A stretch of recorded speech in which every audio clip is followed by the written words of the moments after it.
नमस्कार दोस्तों, स्वागत है आपका हमारे चैनल बहुजन जननायक पर।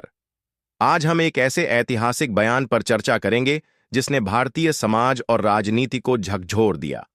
वह बयान था बाबा साहब डॉक्टर भीमराव अंबेडकर का, जब उन्होंने कहा, यदि देश और दलितों के बीच चुनने का समय आए तो मैं दलितों का पक्ष चुनूंगा।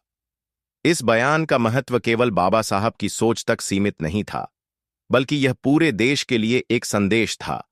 न्याय और समानता से बड़ा कुछ नहीं। आइए इसे विस्तार से समझते हैं। वीडियो में आगे बढ़ने से पहले आप सभी लोगों से अनुरोध है कि वीडियो को लाइक, चैनल को सब्सक्राइब कर बेल आइकन दबा दें और कमेंट बॉक्स में जय भीम जरूर लिखें। बाबा साहब के लिए देश का अर्थ केवल एक भूभाग नहीं था। उनके लिए देश का मतलब था वह समाज जिसमें हर व्यक्ति को समान अधिकार मिले।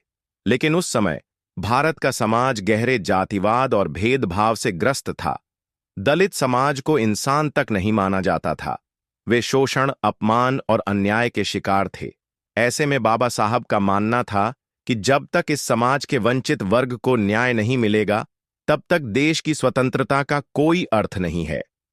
बाबा साहब ने बार बार कहा था कि देश की असली प्रगति तब होगी जब समाज के सबसे निचले स्तर के व्यक्ति को उसके अधिकार मिलेंगे। इसलिए उन्होंने दलितों को सशक्त बनाने को अपनी प्राथमिकता बनाया।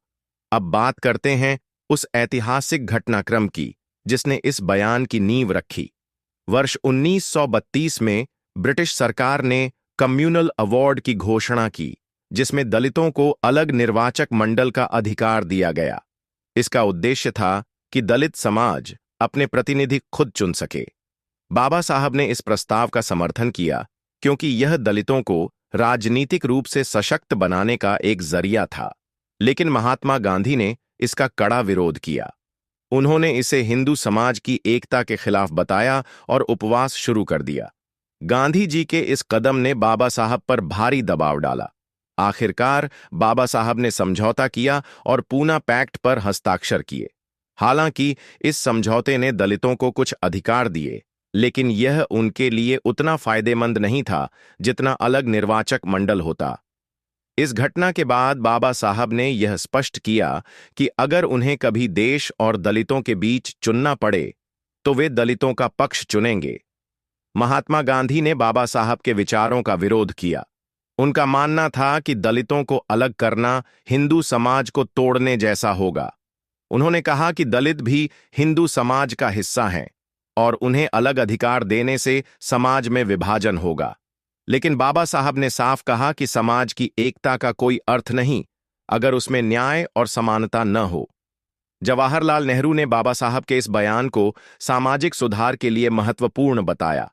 उन्होंने माना कि दलित समाज के उत्थान के बिना भारत की प्रगति अधूरी है। हालांकि नेहरू ने यह भी कहा कि इस प्रक्रिया में देश की एकता को ध्यान में रखना जरूरी है। हिंदू महासभा और अन्य परंपरावादी संगठनों ने बाबा साहब के इस विचार का कड़ा विरोध किया। उन्होंने इसे भारतीय संस्कृति के खिलाफ बताया और बाबा साहब पर समाज को तोड़ने का आरोप लगाया। लेकिन बाबा साहब ने हमेशा स्पष्ट किया कि उनका उद्देश्य समाज को तोड़ना नहीं, बल्कि उसे न्याय संगत बनाना है। दलित समाज ने बाबा साहब के इस बयान को खुले दिल से स्वीकार किया। यह बयान उनके लिए उम्मीद और संघर्ष का प्रतीक बन गया। दलित समुदाय को यह महसूस हुआ कि उनके अधिकारों और सम्मान के लिए लड़ने वाला एक मजबूत नेता उनके साथ खड़ा है। बाबा साहब का मानना था कि स्वतंत्रता का मतलब केवल राजनीतिक आजादी नहीं है। असली आजादी तब है जब हर व्यक्ति को समान अधिकार और सम्मान मिले। उन्होंने कहा था, मैं उस देश को महान नहीं मानता जो अपने कमजोर वर्ग को समान अधिकार देने में विफल हो। उनके अनुसार दलित समाज को सशक्त किए बिना देश की प्रगति असंभव है। यही वजह थी कि उन्होंने आरक्षण, शिक्षा और सामाजिक न्याय के लिए काम किया। आज भी बाबा साहब का यह बयान उतना ही प्रासंगिक है। देश के कई हिस्सों में जातिवाद, भेदभाव और शोषण आज भी मौजूद है। बाबा साहब का यह विचार हमें यह सिखाता है कि अगर समाज के कमजोर वर्ग को समान अधिकार नहीं दिए गए तो देश कभी सच्चे अर्थों में प्रगति नहीं कर सकता। राजनीतिक दल, सामाजिक कार्यकर्ता और सुधारक आज भी बाबा साहब के इस विचार को अपनी प्रेरणा मानते हैं। उनके लिए यह बयान सामाजिक न्याय का आधार है। तो दोस्तों, बाबा साहब का यह बयान केवल एक वाक्य नहीं था, बल्कि उनके जीवन और संघर्ष का सार था। उन्होंने दिखाया कि असली देशभक्ति वह है जिसमें समाज के सबसे कमजोर वर्ग के अधिकारों और सम्मान की रक्षा की जाए। आज के समय में हमें बाबा साहब के इस विचार से सीखने की जरूरत है। हमें एक ऐसा समाज बनाना होगा जहां हर व्यक्ति को समान अवसर और सम्मान मिले। यही बाबा साहब का सपना था और यही उनका संदेश है। आपको यह विषय कैसा लगा? अपने विचार हमें कमेंट में जरूर बताएं। इस वीडियो को ज्यादा से ज्यादा शेयर करें ताकि बाबा साहब के विचार हर व्यक्ति तक पहुंच सकें, और हमारे चैनल बहुजन जननायक को सब्सक्राइब करें। धन्यवाद। जय भीम।